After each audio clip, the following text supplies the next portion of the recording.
We are privileged to have Brian O'Neill. Brian O'Neill is a renowned leadership consultant who is an expert at crafting transformative learning experiences. And so he has over 2 decades of experience in operations and human resources. And Brian has dedicated his career to molding organizational cultures that thrive with continual learning, so that we want to make sure that we're continually upping our game there. He's also the recipient of the CLO Gold Strategy Award for his outstanding leadership development initiatives. So today, Brian is going to share insights on the Development Toolkit and how that can transform your organization. It'll be providing us with invaluable tools to foster an environment where continuous learning is not just encouraged, but embedded into the very fabric of the organization.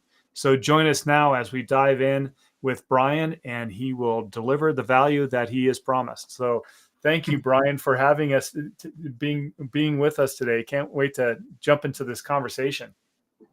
You bet. Well, I hope I will deliver the value promised. Of course, it's up to the folks who are watching to determine that. That's how the measurements look.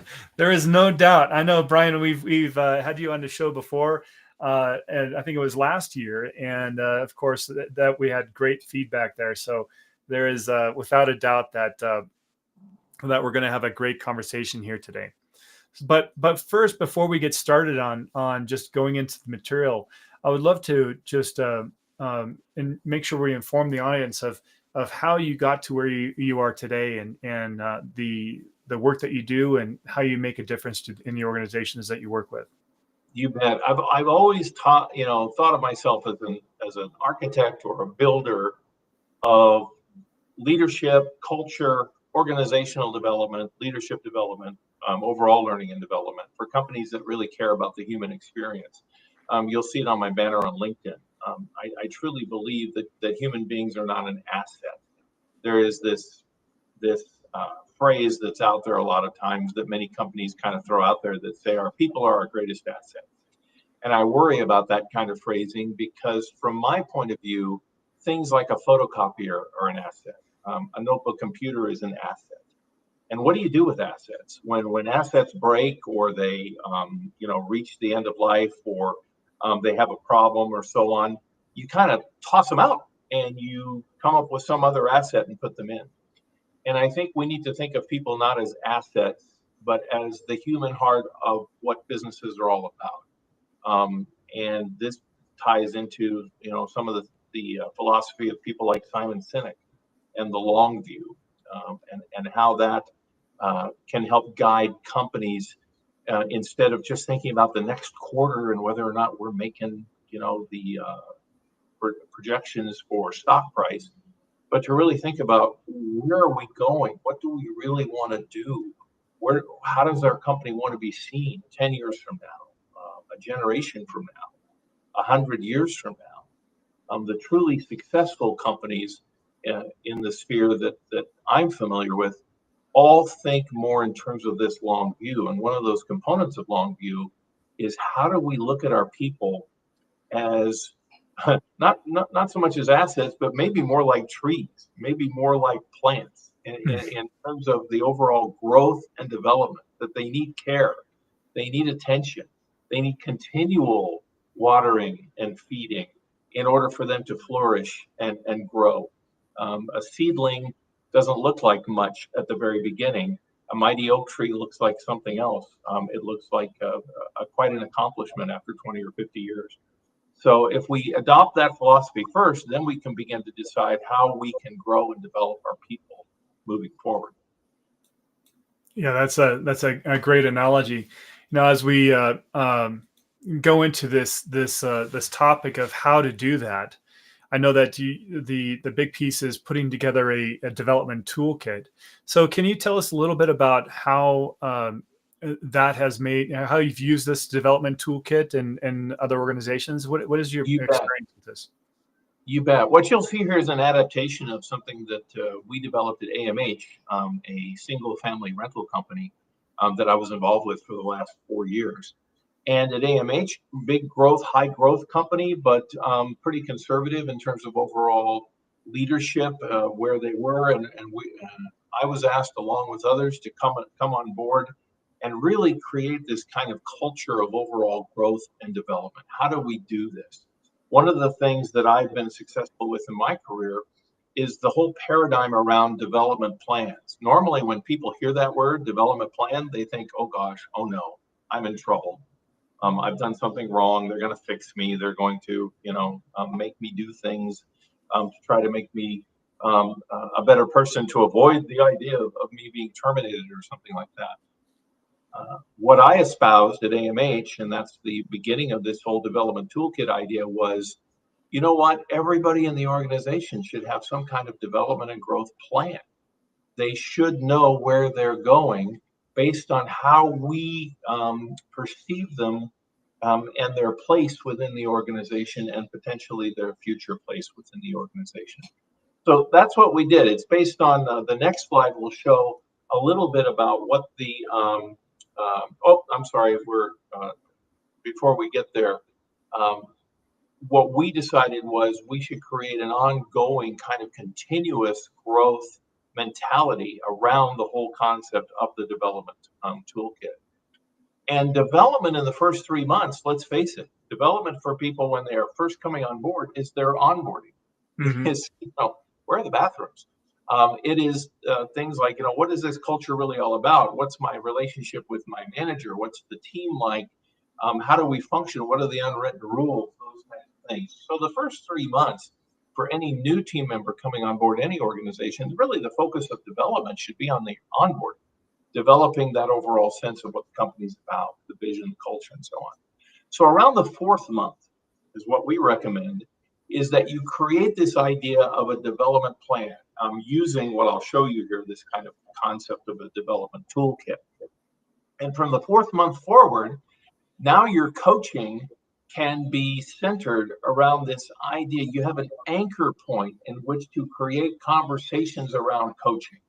You have a document. It can be an online document in your HRIS.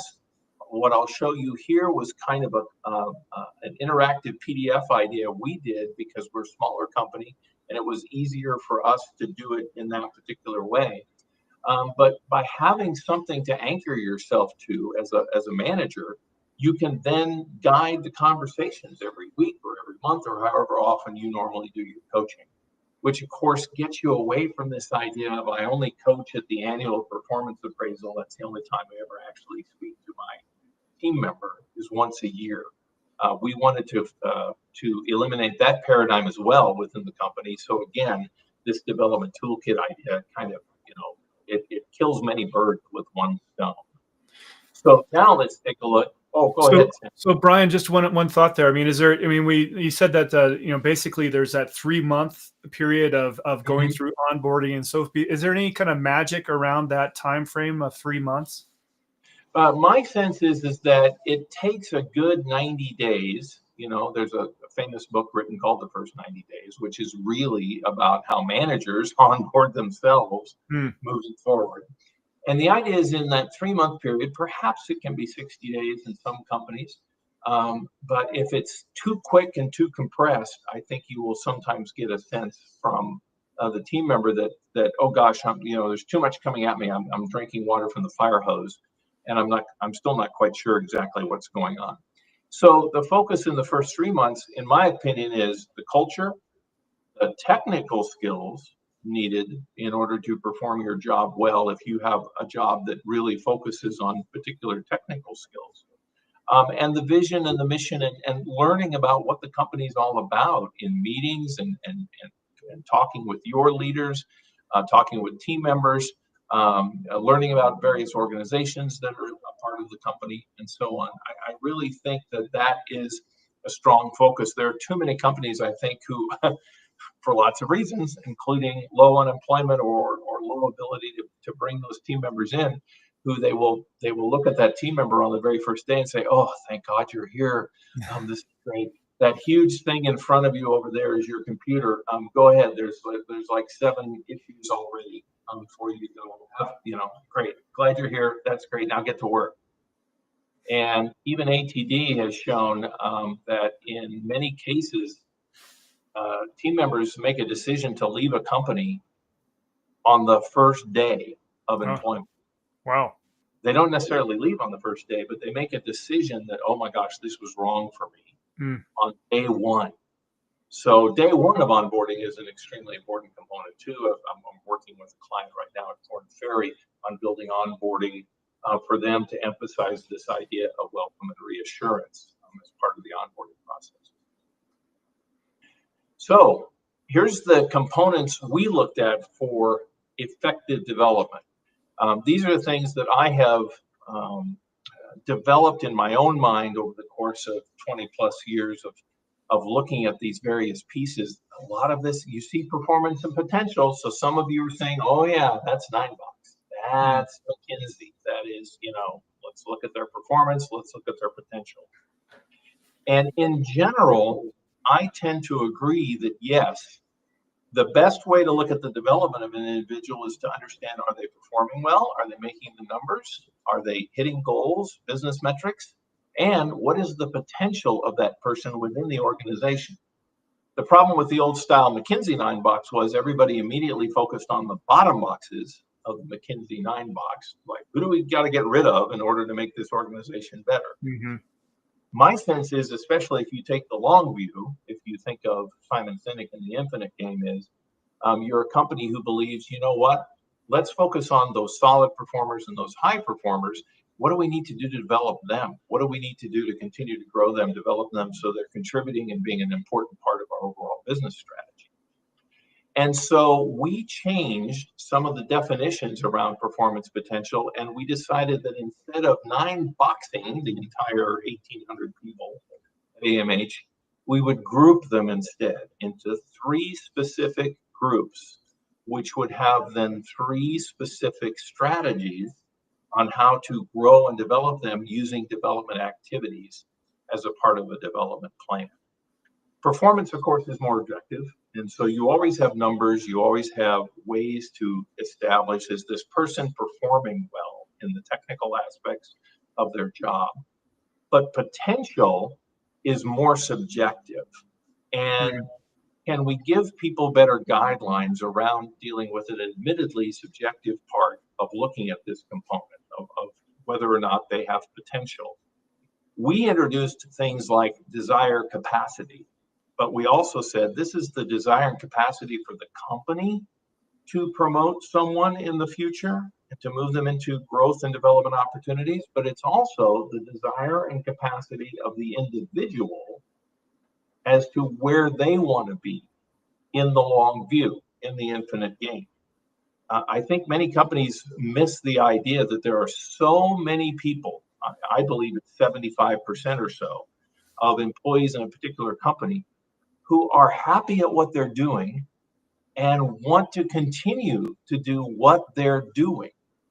I go back to my hotel days when I was a hotel general manager, and I would speak with many housekeepers and say, boy, you're doing such a great job. You could become a supervisor, you could become a housekeeping manager. And many of them said, oh no, I enjoy doing the work that I do. It's fulfilling to me. That's all I want.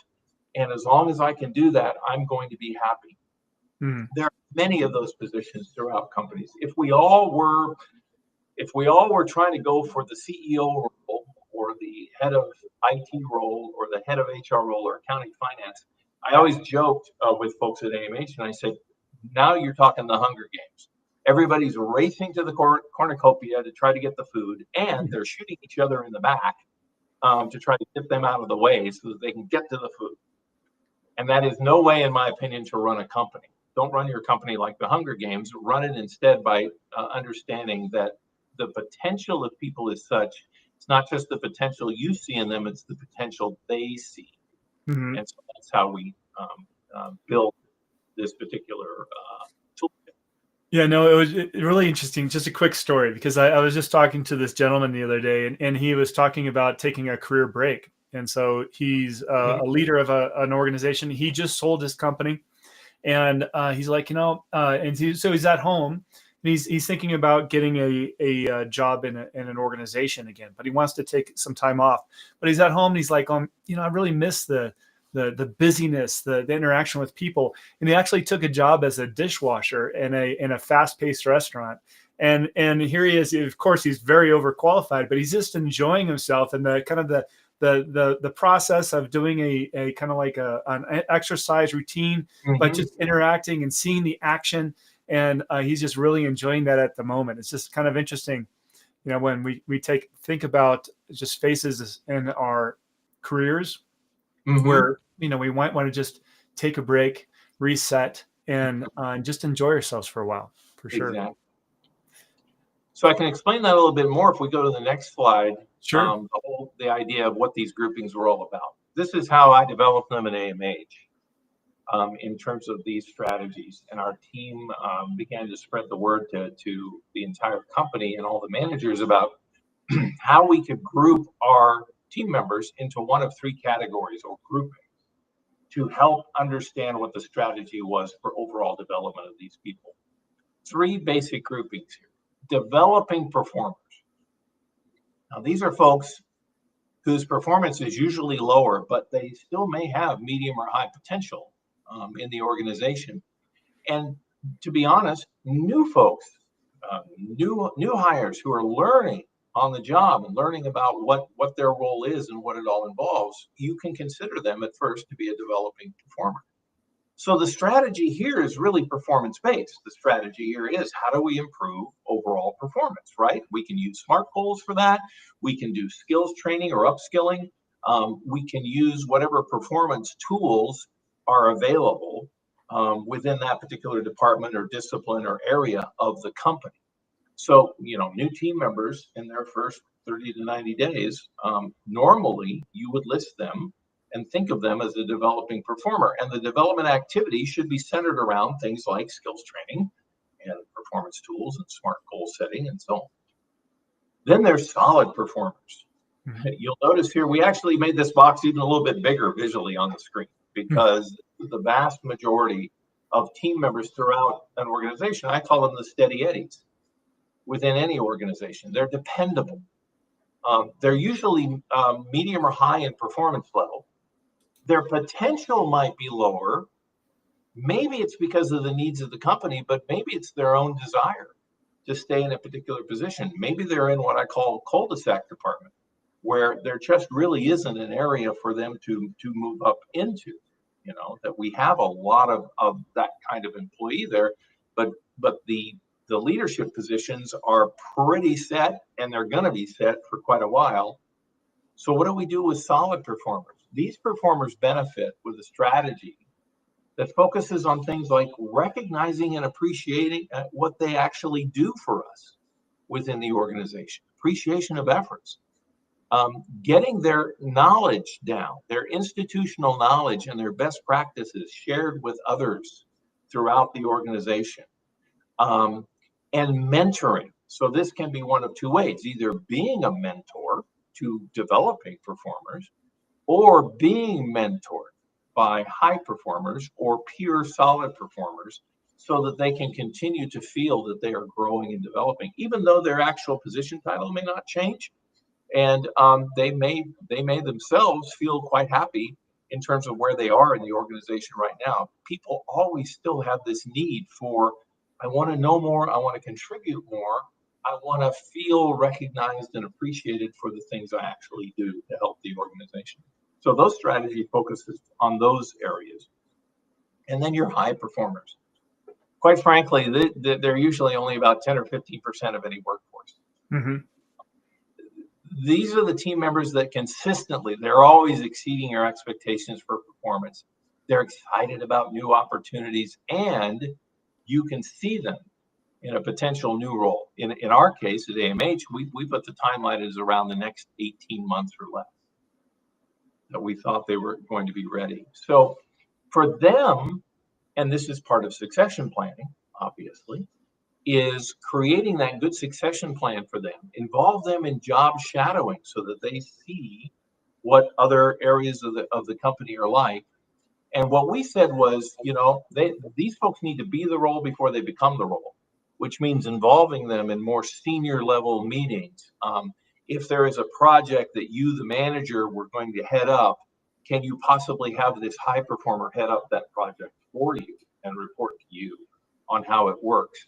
So these are the kinds of things, elevating their visibility in general around the company. These are the kinds of meetings, projects, other activities that are all good ways to create effective development for them, for these high performers. So if you assess performance and potential, and then you craft a plan based on how you group a team member, so you've got that along with all the basic principles, just behind, how people grow and develop and that planning. We felt that you would need some kind of tool to kind of put all this together. And that's where this idea of the interactive development toolkit came about. That's great. And so, Shar, and your experience with a lot of the startup businesses that you've done, have you implemented something like this that to really develop your people in these categories? Yes, actually, with my startup company and some of my organizations, yes, and also trying to take it to a more advanced level, because even in my big system companies, we would just say every employee needs an IDP. Yeah. And so, Brian, this is why I love this, because this is it's a lot more advanced than just saying every employee should be on IDP. I used to have CEOs that say every employee should have an IDP. Well, that's great, but what kind of IDP are we talking about? It's an IDP can't just be like, what are your goals, or how many training hours are you going to take this year, or did you complete your learning management system hours and check the compliance boxes? And I think you're 100% right. We are in a very highly advanced, high tech. Our new and upcoming talent is way advanced, beyond even us seasoned professionals' perspective about the skills, capabilities, and competencies of some of our up and coming talent. Just saying to an employee, I'm going to put you on an IDP and throwing them an IDP form is worthless. I mean, how do we truly customize it? I think as you're differentiating for our new performers, solid performers and exceptional performance, to really customize that to that specific talent. And I think that's what you're doing, is differentiating those levels. So it's beyond just the tactical activities, I guess, because I think strategically. And I think a lot of our leaders struggle with strategy skills to be able to take your toolkit and be very strategic with it in the talent management space. So Brian, I guess, and yes, this all applies to my businesses, but yes, in my little companies I have. But Brian, do you find that some of the leaders that you coach and support perhaps have a challenge in understanding the strategic aspect of this and why it's important that they have to have a mindset beyond just throwing a piece of paper at an employee and saying, give me your IDP at my next one-on-one? I mean, how do leaders really embrace this and really want to invest in it? And how do you change that mindset so it's more of a talent management strategy in the organization? Yeah. Literally, some of those conversations happened in the previous company, as we were developing this, because the initial mandate from the senior leaders was very similar to that, Shar. It was like, everybody should be on a plan. So make that happen. And so what you have to do in those situations when you're talking with senior leaders in the C-suite and so on is it's one of those coaching things I've always espoused is you've got to figure out a way to ask questions so that they can self-discover and realize that the path is a little bit more complex than just tell everybody they have to be on a plan, make them write a plan, and then magic happens, and then suddenly everybody's on this plan. And so it's asking questions like, what do you think the overall outcome will be? What's your most important reasons why you want to have people on a development plan? What's the current state like? What are your pain points? What causes you to say that you want everybody on a plan? And which do you think would be more effective for you if someone is asked to just write up a plan, or if we can get those folks together, the manager and the team leader, and actually integrate it into part of their overall coaching strategy, so that they are moving towards more of a culture of continuous learning, continuous coaching, which, by the way, also then begins to erode this concept of the annual performance appraisal as a giant surprise once a year. And I made it through there, so now I don't have to do anything for the next year. Well, I'm sorry. Go ahead. By asking questions and asking the senior leaders at this previous company at AMH, would you be interested in something like that? Would it work? They all said, "Oh yeah, that sounds much better. That sounds great." So by moving to a more question or query based approach, rather than just telling them that's not going to work, you can actually move paradigms a little bit more easily among senior leaders. Yes, and when I was an HR business partner back in 2000, we had a template, an IDP template, right? And then we thought we were so top age because we said, go to this link, go to the HR link and print off this template. And then the leaders would complain because they had to take time and really sit down with the employee and go over the IDP.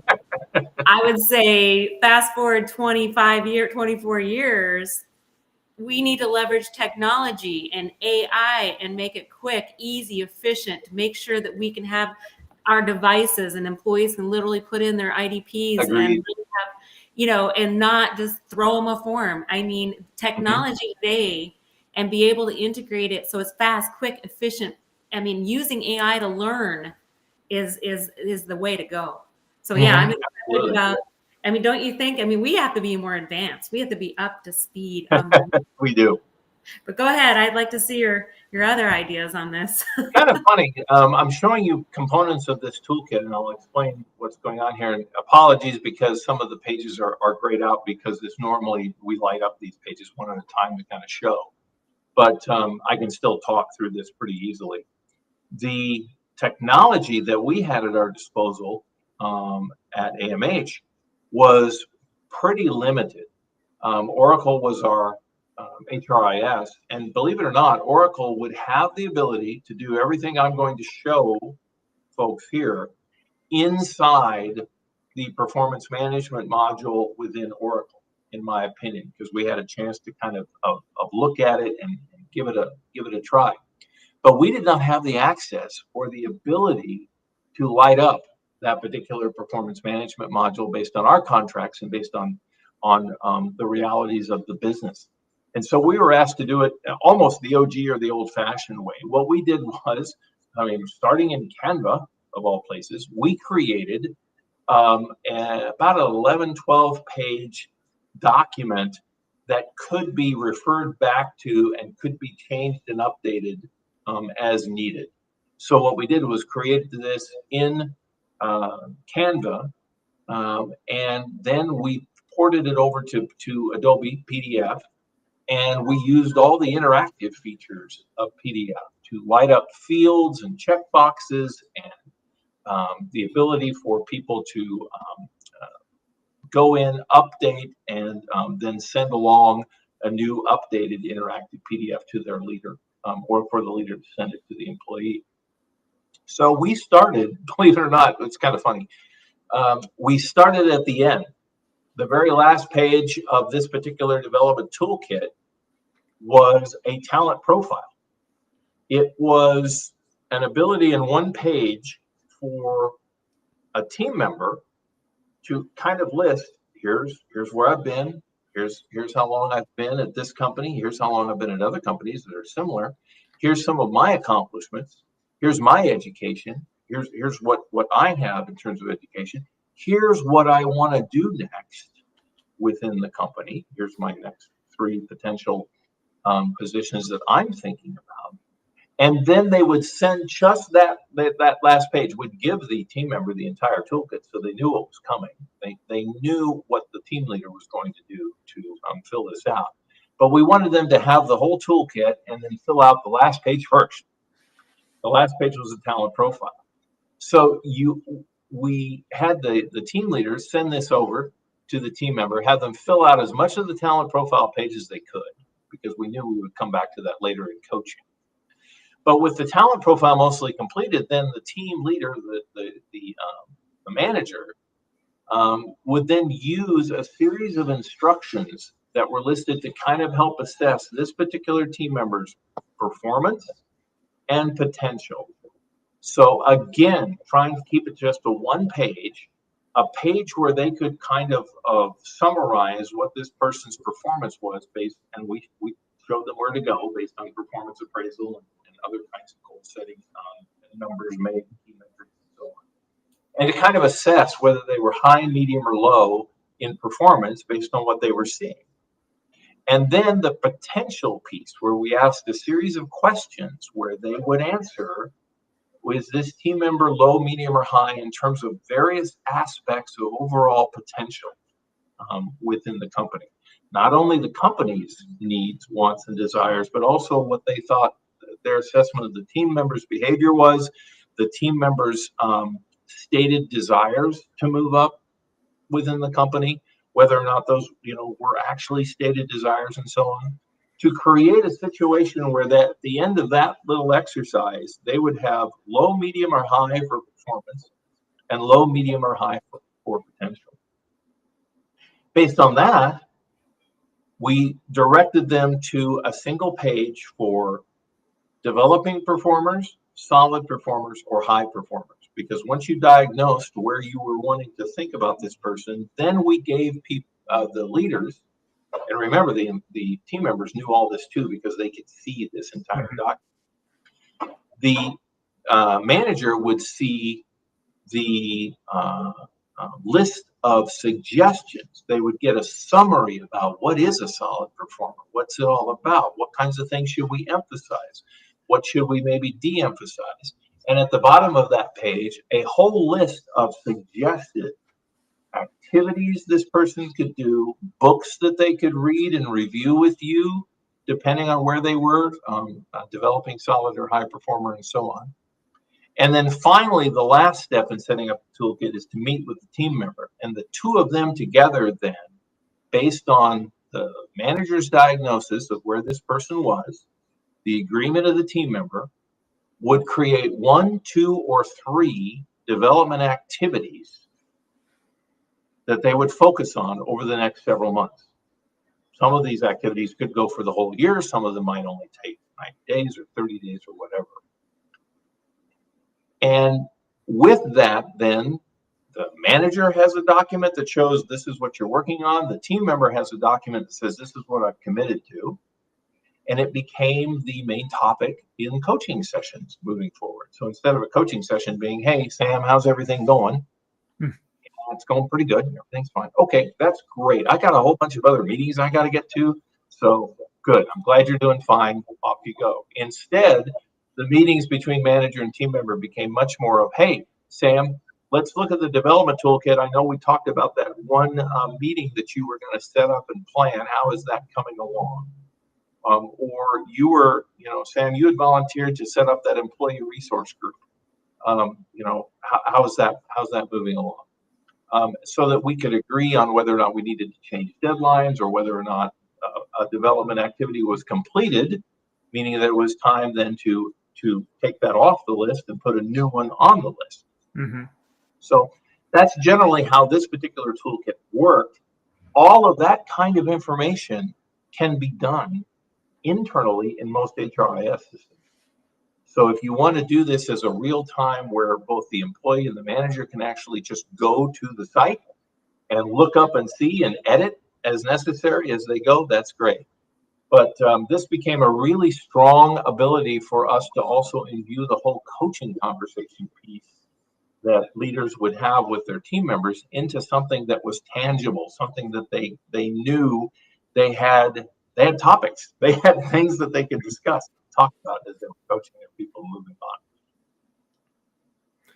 Love it. Yeah, this looks like just a solid process, really easy to follow, a way to develop a person and to help them navigate their careers.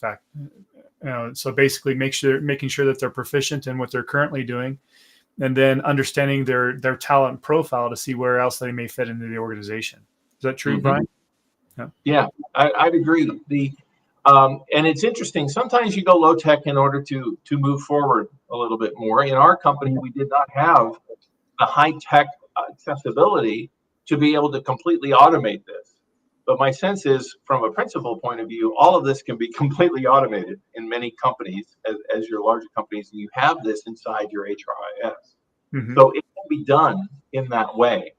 But what was nice about it was, by creating something, we use Canva to create it and make it look pretty, and also, aligned with all the colors and the branding of the organization. It became kind of a talisman for everyone within the organization, because the mandate had come from the top. This was the original mandate. As Shard said, the senior leaders will oftentimes just say the what. They will just, say, hey, everybody needs to be on a development plan. So it was up to us in leadership development to say, okay, here's how that's going to work. You're all going to get something that you can look at, determine with your manager what you want to do, and continue to revise over time as you continue to grow and develop. Yes, absolutely.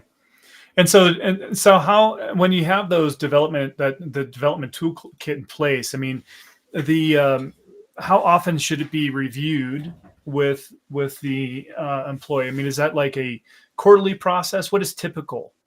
Mm-hmm. Typically, what we did was, you can show that on the next slide if you want to. It just kind of shows the general timeline about how often or when you should actually look at overall development. So you always wanted to bring out one of these blank interactive PDFs at the very beginning for each and every team member. So, right, the team member would fill out that talent profile, and then you'd complete the development plan in a coaching session with your team member. And then I believe the next slide should also show you the timing.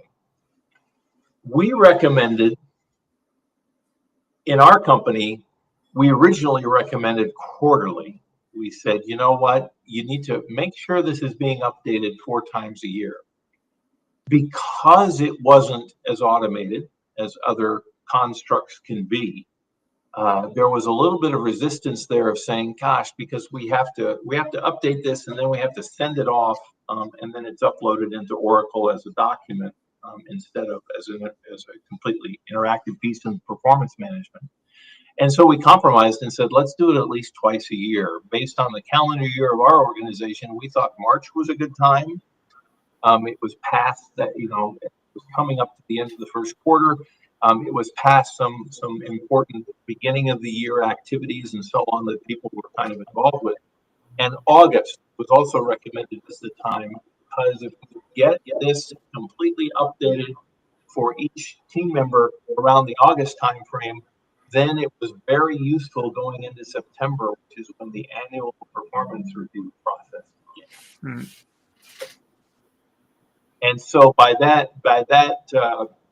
timing, we then began to create a kind of an ongoing cycle, a yin and yang of development plans, development toolkits updated, which feed into our assessment, our performance appraisal documentation, which occurs between September, October, November of the year, which, as we have that conversation around the annual appraisal, that feeds conversations around what we need to do for new development activities or revised development activities on the toolkit, which then began to feed this idea of, yeah, it's continuous.